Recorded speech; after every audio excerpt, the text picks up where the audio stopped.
hope you got something good to eat tonight. Hi, Mom. The coach really gave us a workout. And, oh, boy, ham. I'm so hungry I could eat a neutral and see what he gave us to do. Chuck. Huh? Could you serve yourself in a less athletic manner? Oh. Is this better? Chuck. At least you could manage to be on time. After your mother goes to all the trouble to prepare a fine meal, it's only common courtesy, Chuck. I know, but I couldn't help it. I was late home from school. Never mind. He did wash up and brush his hair. By the way, Chuck, I saw Barbara's mother downtown. That's quite a supper party she's planning. Is it this Friday? I'm not going.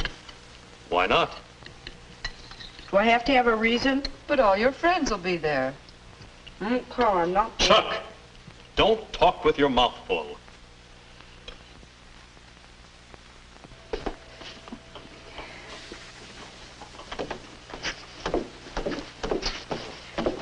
Good night, Chuck. Good night. Have a good time. Thank you, Chuck. Good night.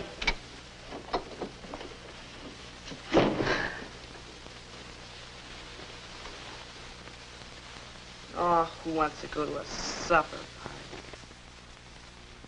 You do, Chuck. Huh? Who are you? We're looking into the future, Chuck. I am the young man you are going to be in a few short years. Well, if you say so.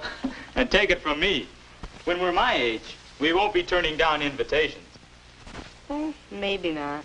Tell me, why aren't you going? I don't know. I do. You're worried about not doing the right thing. Your table manners. Now you're talking like Mom and Dad. Look, you may not care much about table manners now, but when you grow up to be me, then you'll care. But why? Why does it matter? For several reasons. Look, maybe I can show you.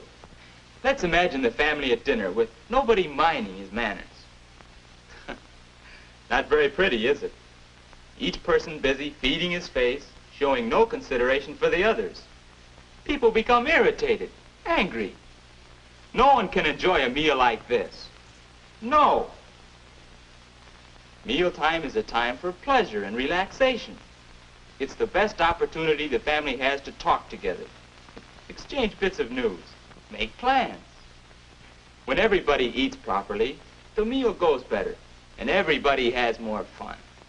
What's more, when we relax and enjoy ourselves, we digest our food better. And ask your doctor if that isn't important to your health. But there's more. What's that? How long now before you'll be going out to make your own way in the world? Not very long, I guess. And whatever you do, wherever you go, you'll want to put your best foot forward. Here, let's try another trick. Let's change that to a table in a restaurant. You're taking a girl out to dinner. To make a good impression, you must know what to do. Who seats the girl? When you sit? How to order your meal? Of course, the girl wants to know these things too, in order to show herself at her best. Then you must know how to eat your meal. And the only way to have good table manners when you want them is to practice them regularly at home. Get in the habit of eating properly, so it just comes naturally. Or take another case. Say you're having lunch with your boss. Say he's thinking about somebody to fill a good position that's opening up. Well, put yourself in the boss's place. Would you give the job to a fellow like this? Or to a fellow who thinks that table manners are silly?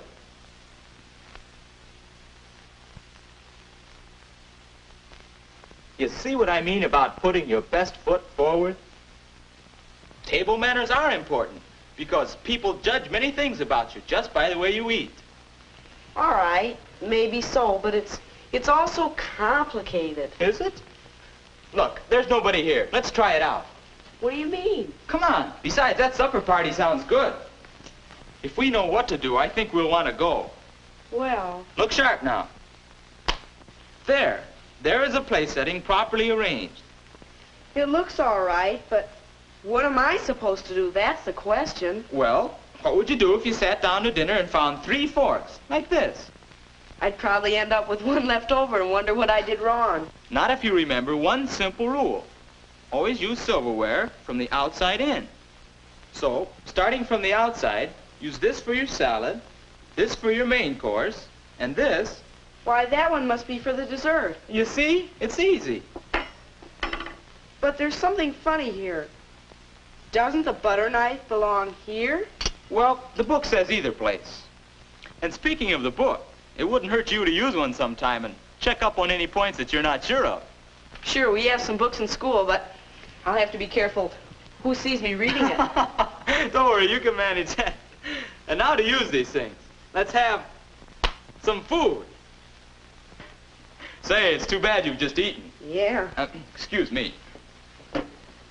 Things will be easier if you'll remember that in eating, there are 3 kinds of food. Finger foods, fork foods, and spoon foods. Now, clean dry foods, bread is one of them, are finger foods. But when you have something that's messy or sticky, you better use a fork. Yeah, like a cream puff? That's the idea. Now, fork foods include meats, potatoes, vegetables, salads, and many others. There's a right way to hold a fork, and this is it. Don't put onto your fork any more than 1 mouthful of food. Oh yes, after you've placed food on your fork, if you decide to talk, lay it down until you're ready to eat. It looks better. And this is the way to park a fork, after you've used it. Not propped up on the edge of the plate, huh? That's the idea. Here, now you try it. Okay. Now with some fork foods, we need a knife. Let's see how you use it. The folks say I do it wrong. Hey, that's not only the wrong way, it's the hard way. Here, try this. Put the ends of both the handles in the palms of your hands, like that. Hold the meat with your fork and cut the meat. Don't tear it apart. Say, this is better. You see? Good table manners are just common sense. Is that right? Yes, that's the way most people in America handle their knife and fork. We don't have to worry with the European method. But now, after you've finished eating, I have. you place your knife and fork this way to show that you have finished. But what about spoon foods? Oh, yes. All right. How do you manage soup? Hi, you don't fool me on this one. You never tip the bowl, and you dip the soup away from you. Not too much in the spoon, and you eat from the side of the spoon. Precisely. And now, would you care for some turnips? Oh, turnips. You know I can't bear... no, thank you. That's the idea, Chuck. Courtesy, consideration for others, common sense. That's what table manners are. You mean that's all there is to table manners, just what we've talked about? Oh, no. But you already know a great deal. And you can learn still more by watching Mother and Dad and other people who have good manners. But the main thing is... The main thing is to practice at home so that table manners will come naturally and I won't have to think about them when I'm out. You can't miss. Oh, let's stew the dishes. Mother should see that. Well, Chuck, are we going to that party? Sure we are. We are? That's right, Chuck. We are going to the party. You can't see me any longer, but remember, I'm the fellow you're going to be. So I'm interested in seeing that you always make a good impression. This really isn't hard, is it? You know what to do. That's right. Ladies first into the dining room. And now what? Right again. Find your place and remain standing. Were you in science when the white mice got loose? Oh, I remember that. I was... Oh, yes. You see, Chuck, it's easy to do the right thing if you remember courtesy, consideration of others, and common sense. You didn't have to get up on Oh, the table. goodness, they were about this small, but Oh, it was good. And also remember, you're here not to see how much or how fast you can eat, but to have a good time. Yeah. Well, our boy is doing all right. Don't you think so? Don't you think you can do the same?